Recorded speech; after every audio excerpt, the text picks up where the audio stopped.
உலகின் எந்த நாட்டிலும் இந்தியாவின் எந்த மாநிலத்திலும் இல்லாத கள் தடை தமிழ்நாட்டில் மட்டும் ஏன்?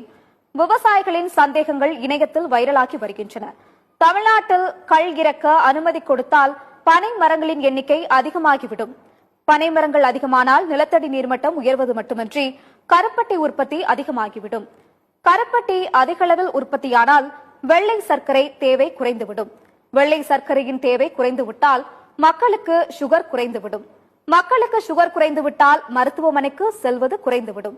மருத்துவமனைக்கு மக்கள் செல்வது குறைந்துவிட்டால் கார்ப்பரேட்டுகள் தயாரிக்கும் மருந்துகள் தேவை குறைந்துவிடும். மருந்துகள் தேவை குறைந்துவிட்டால் மக்கள் நோய்களிலிருந்து விடுபட்டு மகிழ்ச்சியாகி விடுவார்கள். மக்கள் மகிழ்ச்சியானால் மருத்துவமனை தேவைகள் குறைந்துவிடும். மதுவை மறந்து விடுவார்கள். மதுவை மறந்து உடல் உறுப்புகள் சீராக இயங்கினால் மக்கள் சிந்திக்க தொடங்குவார்கள். மக்கள் சிந்திக்க தொடங்கினால் அவர்களிடம்